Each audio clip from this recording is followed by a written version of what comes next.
Hello, teacher and classmates. This is Jonathan Anchundia. I'm a student of National and Foreign Languages Pedagogy, and this is my ID card.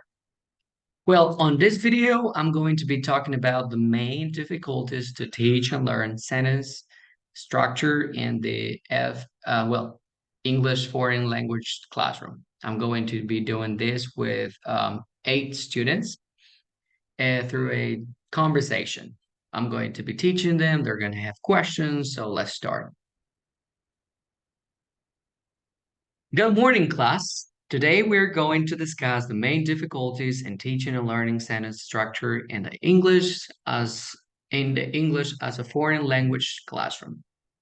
So let's start by sharing some of your experiences or thoughts on the active, passive, middle, declarative, interrogative, imperative, and copula voice. So let's start with student number 1. Pepe, please throw your question. Well, I find it challenging to understand the difference between active and passive voice. That's a great point, Pepe. The active voice is when the subject performs the action, while the passive voice is when the subject receives the action. So let's do this example so you can understand much better. The chef prepares the meal. So the chef is the subject, the verb is prepares, the meal is the object. So can anyone rewrite this sentence in the passive voice? So let's do this. Joshua.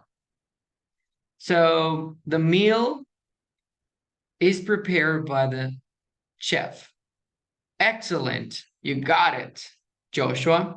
So as you can see here, passive voice sentences are often used when the agent is unknown or less important. So student number 3, let's do it. Frank. Also, I find the middle voice confusing. I'm not sure when to use it. That's a more advanced grammatical construction, Frank. Well, the middle voice expresses an action where the subject is both the doer and the receiver of the action. Let's create this example so you can understand much better. The door opens. So the door subject opens the verb. And the active voice, can you convert it into the middle voice? Let's do it. So Anna, here, Anna, you got it? You want to do it? Yes. All right, let's do this. The door opens easily. So as we can see here, she just added easily. Well done, Anna.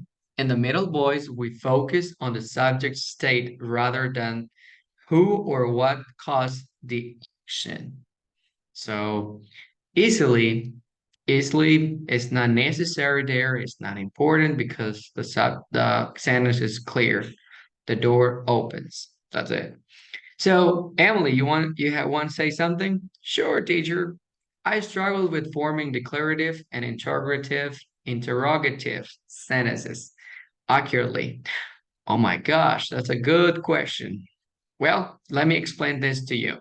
Declarative sentences make statements, while interrogative sentences ask questions. Easy, right?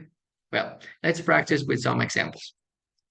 You play the piano is declarative because I'm saying you play the piano.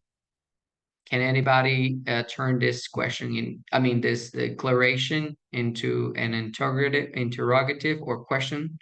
So let's do this. Mary, you want to do it? Sure, teacher. Do you want to play the piano? Do you play the piano? Perfect, Anna. Mary, sorry. Perfect, Mary. The addition to the auxiliary verb do at the beginning transforms into an interrogative sentence. Now let's try an imperative sentence. Please close the window. Juan, you want to do it? Close the window, please. Excellent, Juan. imperative, imperative. Yeah, that's how it's pronounced. Imperative sentences give commands or make requests, and we often use them to be polite. So we often put the comma at the end, or it can, like the please word can be in the beginning as well. It doesn't matter. Um, Justin, you got a question as well? Sure, teacher. I sometimes struggle with copula, be, and using it correctly in sentences. Well, Justin, let me explain this to you. Copulas, like be, link the subject to the subject complement. For example, she is a doctor. The copula here is connects she to doctor. Can you create a sentence without a copula, Justin? Yes, teacher. I'm happy. Well done, Justin. You used the copula am to link I and happy. Copulas are essential for forming many sentences in English. Oh, fantastic to see. It's fantastic to see all working together to understand this sentences structures. I'm impressed. Keep practicing and don't be afraid to ask me questions. Understanding sentence structure will greatly improve your English skills.